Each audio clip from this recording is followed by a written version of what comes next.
Hello बच्चों, नमस्कार। Preparation मंत्रा channel में आप लोग का स्वागत है। मैं कुणाल किशोर, आपका फिजिक्स टीचर। आज हम लोग फिजिक्स के सबसे important topic component of vector के बारे में जानेंगे। ठीक है ना? Component of vector in 2 dimension और 3 dimension. Component of vector, component का बहुत सारा नाम होता है। Component, projection, resolution. फिजिक्स में उसको सबसे बेसिक नेम क्या है? Component of a vector. और component of vector in 2 dimension and component vector in 3 dimension. सबसे पहले हम लोग देखेंगे कंपोनेंट।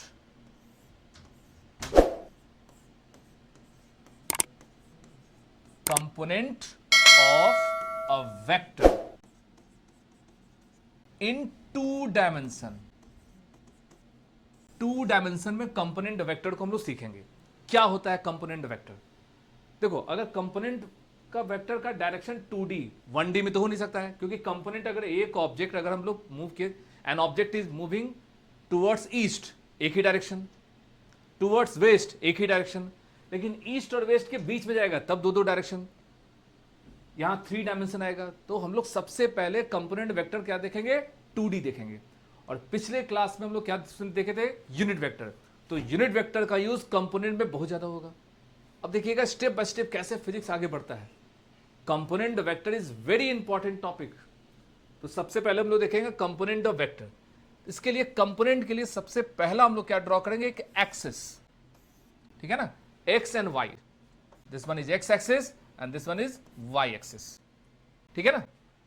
एक कोई वेक्टर मान लीजिए, किसी भी एक वेक्टर को कंसीडर कीजिए और इस वेक्टर का कुछ नाम रखेंगे और उसको ए से इंडिकेट कीजिए। ठीक है ना? मान लेते हैं यहां ए एक वेक्टर है और जो कि एक्स के साथ anti clockwise direction, anti clockwise direction में कितना एंगल बना रहा है? थीटा। ठीक है ना? एंगल दो होता है ना, एक एंटी क्लॉकवाइज, क्लॉकवाइज। तो एंटी क्लॉकवाइज डायरेक्शन में एंगल कितना है? थीटा। अब आपसे पूछा जा रहा है इस वेक्टर का इफेक्ट निकालिए, एक्स में कितना, इस वेक्टर का इफेक्ट निकालिए वाई में। मतलब इसका कंपोनेंट एक्स में कितना है, इस कंपोनेंट वाई में कितना है। क्योंकि कोई भी एक वेक्टर, क्योंकि ये जो वेक्टर है वो तो एक अलग इंडिकेशन है। ठीक है ना? इसको अगर हम पी पॉइंट मान लें तो इस ओपी को वेक्टर बोलेंगे। अगर ये ओपी एक्स एक्सिस पर रहता है तो उसको केवल एक्स कंपोनेंट बोलेंगे। अगर ये ओपी केवल वाई एक्सिस पर रहेगा तो उसको क्या बोलेंगे? Y component. लेकिन देखिए तो ये कुछ एंगल है ना थीटा, तो इसका कंपोनेंट एक्स में भी होगा और वाई में भी होगा। कंपोनेंट वेक्टर अगर हम लोग जानेंगे तभी हम लोग फिजिक्स के टॉपिक में एक टॉपिक होता है प्रोजेक्टाइल, फोर्स, वो सारे में कंपोनेंट वेक्टर का यूज होगा। क्लास 9 में भी याद रखिएगा, फॉर्मूला था एफ एस कॉस थीटा, वहां भी कंपोनेंट का यूज था। तो कंपोनेंट वेक्टर फाइंड करने के लिए सबसे पहला कॉन्सेप्ट क्या है? ध्यान रखिएगा, किसी वेक्टर का कंपोनेंट निकालना हो, for any component draw a perpendicular. ठीक है ना? क्या ड्रॉ करना है? एक परपेंडिकुलर ड्रॉ करना है। ठीक है? किसी भी वेक्टर का अगर कंपोनेंट फाइंड करना हो तो पहले क्या ड्रॉ कीजिएगा? एक परपेंडिकुलर। वो परपेंडिकुलर कहां ड्रॉ करना है? एक्स पर भी ड्रॉ करना है और एक वाई पर ड्रॉ करना है। इसको कुछ नाम देते हैं m और इसको नाम देते हैं n। इस OP वेक्टर का 2 कंपोनेंट है, एक कंपोनेंट है OM और दूसरा कंपोनेंट है ON। फिगर्स में देखिएगा, किसी वेक्टर का कंपोनेंट ड्रॉ करना है तो उस वेक्टर के हेड से कहां ड्रॉ करना है परपेंडिकुलर? उसके एक्सिस पर। आपसे पूछेगा what is the component of given vector A along x axis, तो उसका नाम क्या होगा? OM। मतलब इस ए वेक्टर का इफेक्ट एक्स एक्सिस पे कितना होगा? OM। इस ए वेक्टर का इफेक्ट वाई एक्सिस पे कितना होगा? ON। तो अगर हम इसको अगर नाम दे दें कि एक्स कंपोनेंट क्या है, ठीक है ना? एक्स कंपोनेंट आपके पास यहां पर क्या है, इसका नाम देखो तो क्या लिखेंगे? इस एक्स कंपोनेंट को हम लोग क्या बोलेंगे? OM। एक्स कंपोनेंट को OM बोलेंगे। अगर आपसे पूछा जाए वाई कंपोनेंट क्या है, तो वाई कंपोनेंट देखिए फिगर में क्या है? ON।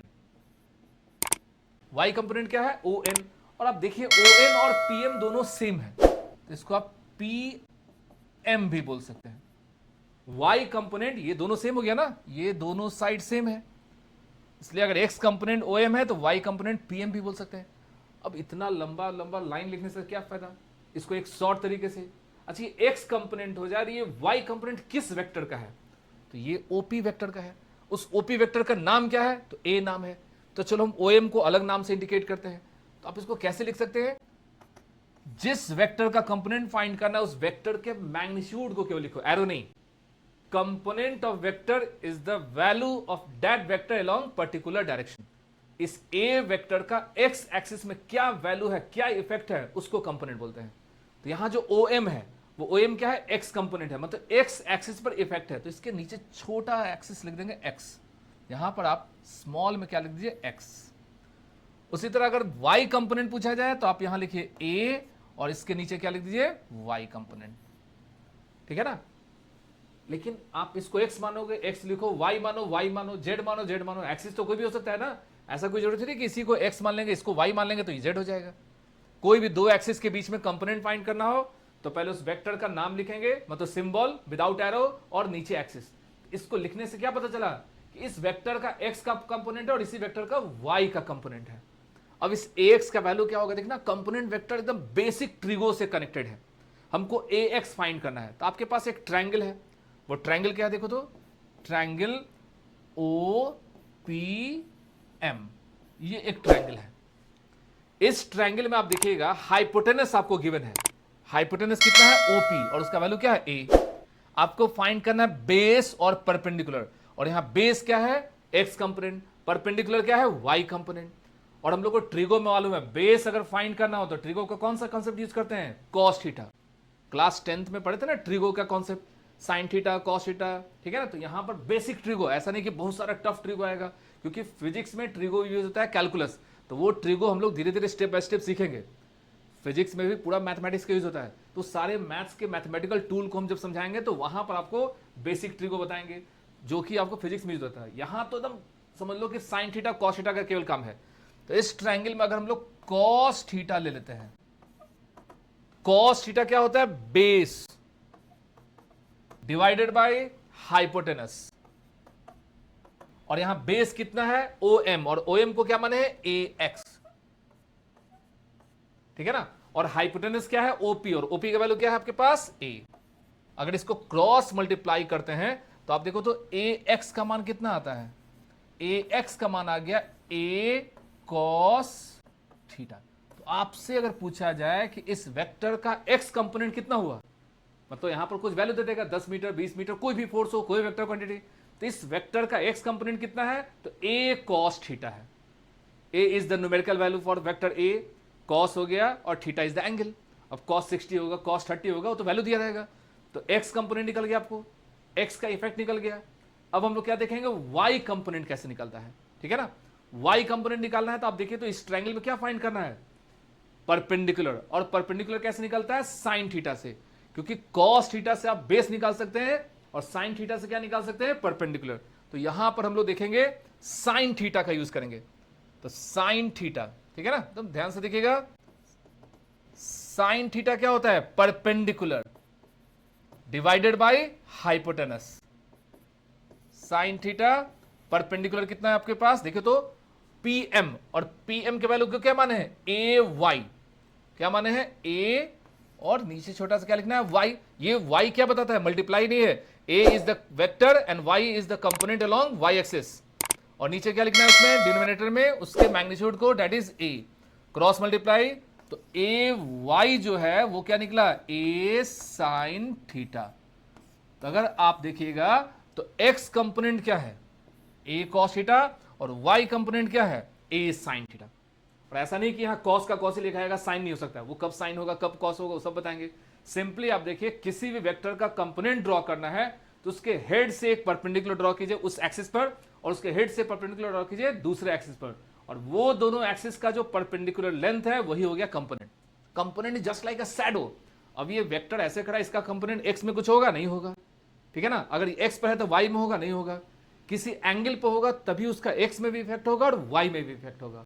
किसी भी वेक्टर का कंपोनेंट फाइंड करना हो तो पहले उसमें परपेंडिकुलर ड्रॉ कीजिए, और ट्रिगो का कॉन्सेप्ट आप इसको अगर बोर्ड पर जो भी लिखा उसको एकदम ध्यान से अगर देखिएगा तो इसमें सिंपल सा बेसिक कॉन्सेप्ट है ट्रिगो। राइट एंगल ट्रायंगल में हाइपोटेनस मालूम है, बेस और परपेंडिकुलर निकालना, एंगल दिया हुआ है। एक आपको राइट एंगल ट्रायंगल है जिसमें एक साइड दिया और एक एंगल दिया हुआ है, सिंपल साइड ट्रिगो का कॉन्सेप्ट है find the other two sides, ठीक है ना। अगर दो साइड रहता है पाइथागोरस थ्योरम से एक साइड एक एंगल है साइन कॉस का यूज करके। तो कंपोनेंट क्या है, एक सिमिलर कॉन्सेप्ट है वेक्टर का ट्रिगो के साथ कनेक्शन, ठीक है ना। बेसिक ट्रिगो जो क्लास 10th में सबसे पहला पॉइंट सीखे थे, और कुछ वैल्यू आप याद रखिएगा। तो यहां देखो अब इसको शॉर्ट में कैसे याद किया जाता है। किसी वेक्टर का कंपोनेंट अगर फाइंड करना हो तो उसको देखो कैसे, एकदम सिंपली एक फिगर के फॉर्म में। ये आपको वेक्टर था ना, क्या बताया अभी कंपोनेंट निकालने के लिए? सबसे पहले क्या ड्रॉ करो? परपेंडिकुलर। अब उतना फिगर ड्रॉ करने की जरूरत नहीं है। ये एंगल क्या है? थीटा। जिस एक्सिस के साथ एंगल बनता है हाइपोटेनस का, हाइपोटेनस, अब इसको एक्स मानो वाई मानो हमको नहीं पता, लेकिन अभी हम लोग मानेंगे अगर एक्स तो इसको एक्स एक्स कंपोनेंट बोलेंगे, इसको वाई तो इसको वाई कंपोनेंट। किसी भी वेक्टर का कंपोनेंट किसी भी सर्टेन एक्सिस को लोग निकालना है तो एंगल देखिए, इस वेक्टर का एक्स के साथ एंगल क्या है? थीटा। तो आपको क्या लिख देना है? वो वेक्टर कॉस और उसके साथ एंगल। फिर से किसी वेक्टर का कंपोनेंट क्या फाइंड करना है? एक्स एक्सिस पर कितना हो गया, वो वेक्टर का मैग्नीट्यूड लिखेंगे, कॉस लिखेंगे, थीटा लिखेंगे। अब इसी वेक्टर को वाई के लॉन्ग निकालना है, ठीक है ना। वाई कंपोनेंट का मतलब आप डायरेक्शन इधर मान लीजिए, हमको वाई इधर निकालो चाहे ये निकालो, सेम होता है, ठीक है ना। तो पहले हम इधर लिखना सीखेंगे ना। तो एक्स कंपोनेंट अगर कॉस है तो वाई कंपोनेंट ऑटोमेटिकली साइन हो जाएगा, ठीक है ना। तो यहां क्या लिखेंगे? ए साइन थीटा यहां लिखो या ए साइन थीटा यहां लिखो, दोनों सेम होता है। तो याद करने का ट्रिक, अगर थीटा वाला साइड कॉस हो गया तो उसके परपेंडिकुलर क्या होगा? साइन। अगर थीटा वाला साइड कॉस हो गया तो परपेंडिकुलर क्या होगा? साइन।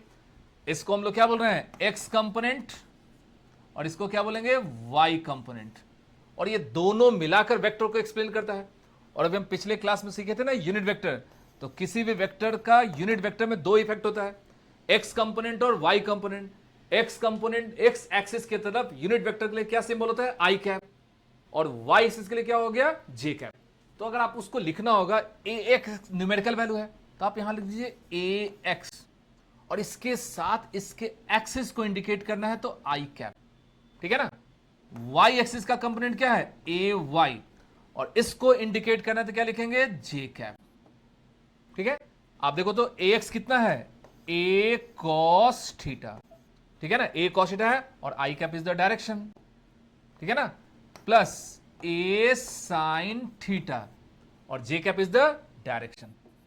तो ये जो वैल्यू है ए कॉस थीटा और ए साइन थीटा क्या है? न्यूमेरिकल वैल्यू है, component effect projection along x axis and y axis. Mod निकालना हो तो मॉड निकालने का तरीका बताया थे ना।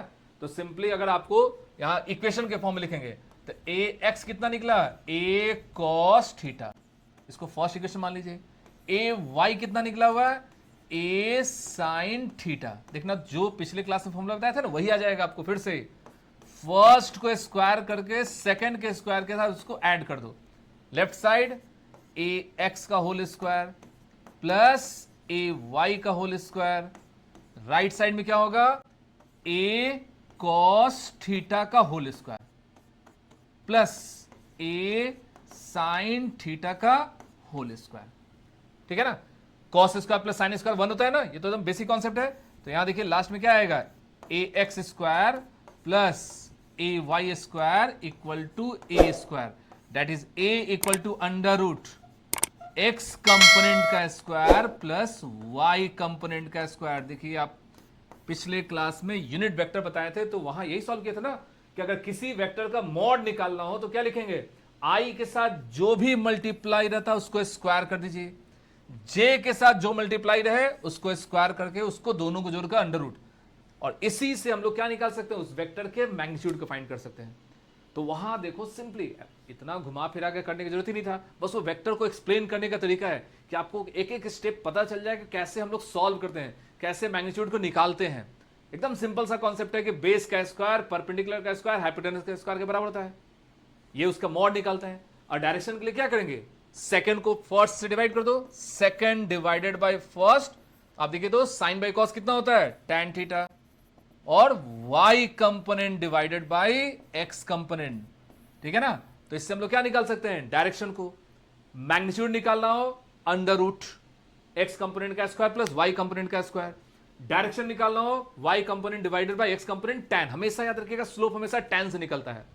साइन से परपेंडिकुलर फाइंड करते हैं, कॉस से बेस फाइंड करते हैं, और tan आपको परपेंडिकुलर बेस में एक रिलेशन है, ठीक है ना। आई होप एकदम बेसिक कॉन्सेप्ट है। कंपोनेंट ऑफ वेक्टर क्या है? एक वेक्टर के इफेक्ट को इंडिकेट करता है। किसी वेक्टर का कंपोनेंट आप फाइंड कर सकते हैं, ठीक है ना। आपको कंपोनेंट फाइंड करने के लिए आपको इसमें ज्यादा दिमाग लगाना नहीं है, सिंपल सा एक ट्रिगो का कॉन्सेप्ट है, ठीक है ना। तो एकदम ध्यान रखिएगा, अगर हम लोग सीखेंगे एक चीज को तो देखो तो ए एक्स इक्वल टू ए लिख देंगे, कॉस लिख दिए थे थीटा। अगर आप देखिएगा ए वाई लिख दिए, ए लिख दिए थे, साइन लिखे थे थीटा। आप देखो साइन को कन्वर्ट कर सकते हो, देखो तो कॉस 90 माइनस थीटा लिख सकते हैं कि नहीं, कॉस 90 माइनस थीटा। अब आप देखिए ध्यान से, यहां पर एंगल लिख रहा है थीटा और यहां एंगल लिख रहा है 90 माइनस थीटा। अब इस दोनों से मतलब समझो, कोई बोलेगा कंपोनेंट एक्स कंपोनेंट क्या है तो कॉस, वाई कंपोनेंट क्या है तो साइन, नहीं तो एक और शॉर्टकट तरीका,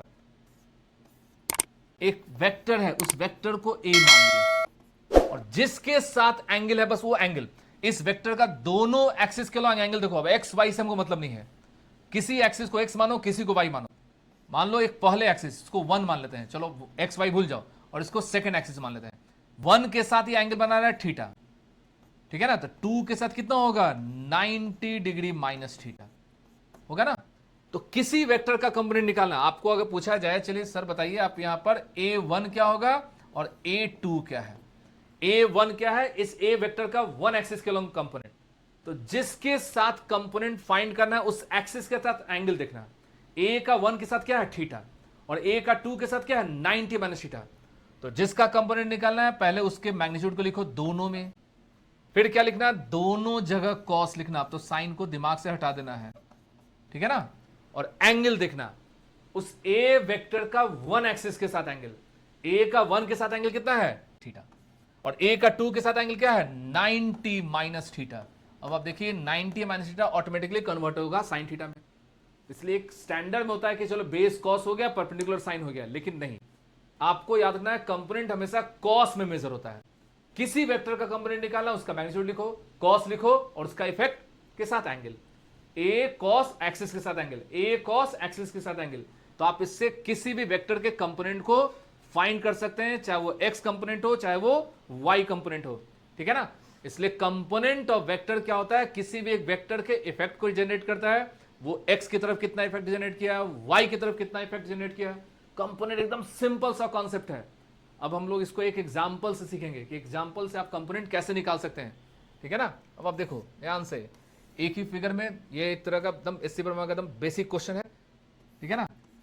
ये एक वेक्टर है ए और ये एंगल मान लीजिए थीटा है, ठीक है। एंगल कुछ भी दे, चलो एक न्यूमेरिकल वैल्यू रख देते हैं, ठीक है ना। आपको एक न्यूमेरिकल वैल्यू रख देते हैं, न्यूमेरिकल वैल्यू से एक्सप्लेन करते हैं तो ज्यादा क्लियर होगा, ठीक है ना। चलो ये 4 मीटर है, इसका नाम हम दे देते हैं, ये फर्स्ट वेक्टर है ए और ये 4 मीटर है और इस एंगल को मान लेते हैं 60 डिग्री। और एक दूसरा वेक्टर देखो, ठीक है ना, एक दूसरा वेक्टर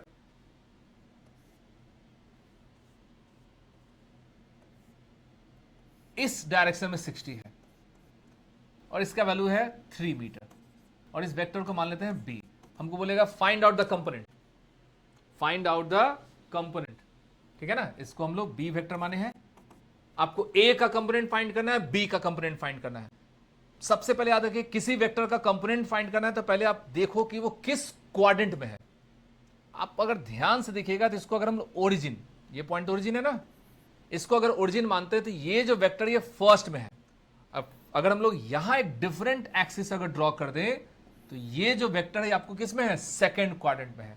तो फर्स्ट क्वाड्रेंट में जो वेक्टर है वो दोनों एक्स और वाई दोनों पॉजिटिव होगा। सेकंड में देखेंगे तो एक्स तो निगेटिव होगा, वाई पॉजिटिव होगा। सेकंड में जब जाएंगे तो पहले फर्स्ट का कॉन्सेप्ट, ए एक वेक्टर है, हमको इसका दोनों कंपोनेंट लिखना है, एक्स की तरफ कंपोनेंट लिखना है, वाई की तरफ। और एक्स को कैसे इंडिकेट करते हैं, आई कैप, एकदम देखना आप शॉर्ट में लिखने का। वाई को किधर इंडिकेट करते हैं, जे कैप को। पहला वैल्यू क्या है, किसी वेक्टर का कंपोनेंट निकालना है तो पहले क्या लिखेंगे, उस वेक्टर का मैग्नीट्यूड, फिर क्या लिखेंगे कॉस, ठीक है ना। क्या लिखना है, वेक्टर का मैग्नीट्यूड और क्या लिखना है कॉस, और एक्स के साथ एंगल कितना है 60 डिग्री और यहां क्या लिख देना है आई कैप प्लस, हम देखना इसको दोनों तरीके से लिखाएंगे। फिर लिख दीजिए 4, अगर एक्स कंपोनेंट कॉस में है तो वाई कंपोनेंट क्या होगा साइन में, यहां क्या लिख दिएगा साइन, एंगल कितना है 60 डिग्री और वैल्यू कितना लिखेंगे जे कैप। वैल्यू पुट करना सीखो, कॉस 60 का वैल्यू कितना होता है बताइए cos 60 का वैल्यू कितना होगा, cos 60 1/2, ठीक है ना। तब कभी भी याद रखिएगा प्रीवियस वीडियो को तो हमेशा रिकैप करके देखते रहिएगा। यहां पर क्या हो गया 4, और sin 60 का वैल्यू कितना होता है √3/2। आप इसको कट कीजिए, यहां आ जाएगा 2i cap plus 2√3j cap. मतलब आप यहां पर एक कॉन्सेप्ट को देखिए, ये जो वेक्टर ए है वो 4 मीटर था, लेकिन उसका x की तरफ कंपोनेंट कितना हो गया 2, और y की तरफ कंपोनेंट कितना हो गया 2√3। लेकिन पूछिएगा कि सर आपने तो कंपोनेंट बोला था cos लिखिए, आप इसको y कंपोनेंट को कुछ और भी लिख सकते हैं ना। इसको अगर y कंपोनेंट को केवल हम लिखना चाहें तो हम लिख सकते हैं क्या 4 लिख सकते हैं। हम क्या बताएं, जिस वेक्टर का कंपोनेंट फाइंड करना है और केवल cos लिखना है तो उसके एक्सिस के साथ एंगल देखो, हमको इस a का कंपोनेंट y के साथ लिखना है, तो ये अगर 60 है तो ये कितना होगा 30 डिग्री। तो यहां पर क्या लिख देंगे cos 30, और यहां क्या लिख देंगे j कैप। अब देखो वैल्यू सेम आएगा, cos 30 का मान कितना होता है √3/2 j कैप। इसको कट कर दीजिए, ये 2 टाइम्स में कटेगा तो 2√3 j कैप। देखो तो ये 2√3 सेम है और यहां भी 2√3 सेम है, ठीक है ना। तो कंपोनेंट या तो साइन में लिखो या तो कॉस में लिखो, जो आपको सिंपल वे में याद कर सकते हैं उसको याद कर जाइए। ध्यान रखिएगा एक्स कंपोनेंट वाई कंपोनेंट के लिए पहले आपको एक्सिस देखना है, क्वाड्रेंट देखना है, प्लस माइनस, क्योंकि अगर एक सेकंड पार्ट में जाएंगे, अगर इसको हम बी वेक्टर को लिखेंगे कंपोनेंट के फॉर्म में, देखो तो वेक्टर का वैल्यू कितना है 3, ठीक है ना। वैल्यू कितना है 3, एंगल कितना है 60 डिग्री।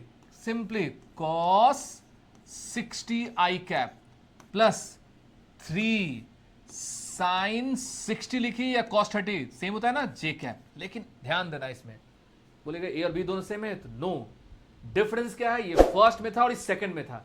तो सेकंड में x कंपोनेंट क्या होता है निगेटिव, तो यहां पर साइन लगा देना है माइनस का। मॉड निकालेंगे, मॉड में कोई चेंज नहीं होगा। अगर ये 4 मीटर मानोगे तो मॉड हमेशा सेम रहेगा, जो भी चेंज होगा वो केवल डायरेक्शन में चेंज होगा, ठीक है ना, मैग्नीट्यूड में कोई चेंज नहीं होता है।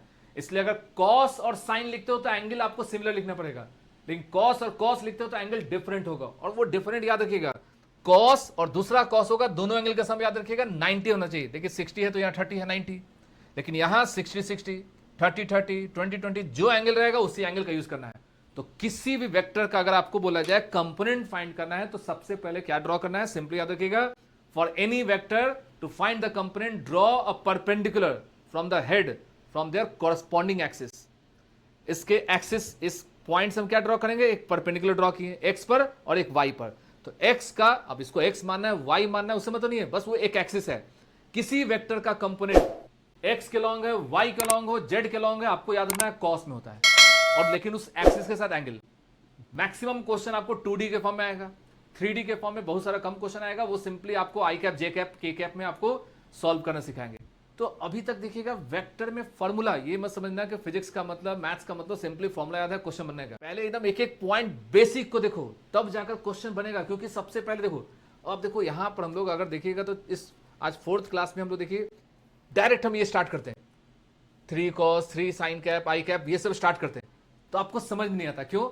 सबसे पहले यही क्वेश्चन होता है कि एरो क्या है, इसलिए सबसे फर्स्ट क्लास में हमने क्या बताया कि वेक्टर को कैसे इंडिकेट करते हैं, ठीक है ना, वेक्टर के मॉड को कैसे इंडिकेट करते हैं, वेक्टर के डायरेक्शन को कैसे इंडिकेट करते हैं। उसके बाद हमने क्या सीखा, वेक्टर के डिफरेंट टाइप्स को सीखा। टाइप समझ में आएगा तभी ना वेक्टर को जानेंगे। उसके बाद हम लोग यूनिट वेक्टर सीखे, और तब तीनों को कंबाइन करके आज का जो सबसे इंपॉर्टेंट टॉपिक क्या था, एकदम basic concept, component of vector. आप इसे चाहते हैं तो डिफरेंट डिफरेंट बुक से क्वेश्चन बना सकते हैं, किसी बुक से बनाइए, लेकिन क्वेश्चन बनाने का एक सबसे सिंपल वे है, पहले उस टॉपिक का क्वेश्चन बनाते हैं, उस टॉपिक का एकदम टोटल नॉलेज रहना चाहिए, बेसिक नॉलेज से लेकर हाई नॉलेज, तब जाकर क्वेश्चन बनाना स्टार्ट होगा। ये नहीं कि टॉपिक पढ़े और सीधे क्वेश्चन बनाना स्टार्ट कीजिए, तब क्वेश्चन नहीं बनेगा। बेसिक नॉलेज का मतलब हमको मालूम है कंपोनेंट, और ट्रिगो का वैल्यू नहीं पता, कैसे कंपोनेंट निकलेगा। कंपोनेंट मालूम है, मॉड निकालना नहीं आता है, रूट निकालना नहीं आता है, तो मैग्नीट्यूड निकालना नहीं आता है, साइन का अगर छूट जाएगा, जैसे अगर यहाँ माइनस साइन छूट जाएगा सारा वैल्यू गलत हो जाएगा। इसलिए एक एक पॉइंट, एक न्यूमेरिकल बनाने के लिए देखो मैथ्स कहां से कहां पहुंचता है, इसलिए हम एक एक स्टेप को सीखेंगे। वेक्टर में जैसे हम लोग किसी भी मैथमेटिकल में 2 + 2 4 होता है, लेकिन वेक्टर में 2 + 2 0 भी हो सकता है। वेक्टर में एडिशन सीखना है, वेक्टर में मल्टीप्लिकेशन सीखना है, वेक्टर में सब्सट्रैक्शन सीखेंगे, मतलब 2 वेक्टर का डिवीजन नहीं होता है, मतलब 2 वेक्टर को जोड़ने पर वेक्टर आएगा, घटाने पर वेक्टर आएगा, मल्टीप्लाई करने पर वेक्टर स्केलर दोनों आता है, ठीक है ना। एडिशन, सब्सट्रैक्शन, मल्टीप्लिकेशन, बहुत सारा एक्सेप्शन देखेंगे, मतलब वेक्टर का ऑपरेशन, मतलब अब नेक्स्ट वीडियो से जो इंपॉर्टेंट वीडियो आएगा आपको क्या, वेक्टर के ऑपरेशन को सीखेंगे। लेकिन वहां तक जानने के पहले आपको हम बार बार बता रहे हैं कि जितना हम लोग जो वीडियो धीरे धीरे स्टेप बाय स्टेप आ रहा है उसको स्टेप बाय स्टेप उसको रिकैप करते जाइए। पहला वीडियो देखिएगा तभी आपको सेकंड समझ में आएगा, डायरेक्ट आप थर्ड देखिएगा तो उसमें प्रॉब्लम होगा, फिर आपको रिकैप जाना होगा। अपने स्टेप को देखिए, उसके एक एक लाइन को समझिए, जहां डाउट होता है उसको फिर से वापस रिकैप करके स्लाइड को देखिए, तब जाके एक एक पॉइंट को सीखेगा। क्योंकि हमने इसमें एक एक कॉन्सेप्ट बता दिया, कंपोनेंट कैसे निकलता है, टाइप्स कैसे होता है, ठीक है ना। आई होप आप लोगों को टॉपिक अच्छे से समझ में आ रहा होगा। चैनल को सब्सक्राइब कीजिए और शेयर कीजिए वीडियो को। इसी तरह हम लोग वीडियो को आगे बढ़ाते जाएंगे, एक एक टॉपिक को कंप्लीट करेंगे, एक एक कॉन्सेप्ट को कंप्लीट करेंगे, सारे सिलेबस को कंप्लीट करेंगे। जैसे हम लोग एडिशन वेक्टर और ये मल्टीप्लिकेशन को कंप्लीट करेंगे, तब उससे वेक्टर का क्वेश्चन जो बोर्ड में, इवन आपको हायर लेवल आईआईटी में, मेडिकल में, ठीक है ना, डिफरेंट कंपटीशन में वो कैसे क्वेश्चन पूछा जाता है, किस तरह से शॉर्टकट ट्रिक है। लेकिन शॉर्टकट तभी जानना चाहिए जब हमको उसका पूरा स्टेप पता हो। डायरेक्ट शॉर्टकट अगर बता दिया जाए तो केवल शॉर्टकट के पीछे भागिएगा और वो स्टेप आप सीख नहीं पाइएगा। स्टेप जानने के लिए उसके एकदम बेसिक कॉन्सेप्ट को सीखना है, सारे कॉन्सेप्ट को सीखना है, अपने ढंग से लिखना सीखना है, फॉर्मूला को डिराइव करना सीखना है, ठीक है ना, तभी जाके हम लोग को सारा टॉपिक अच्छे से समझ में आएगा। ठीक है, तो नेक्स्ट वीडियो में हम लोग नेक्स्ट टॉपिक को सीखेंगे। थैंक यू, वीडियो को सब्सक्राइब कीजिए, शेयर कीजिए, धन्यवाद।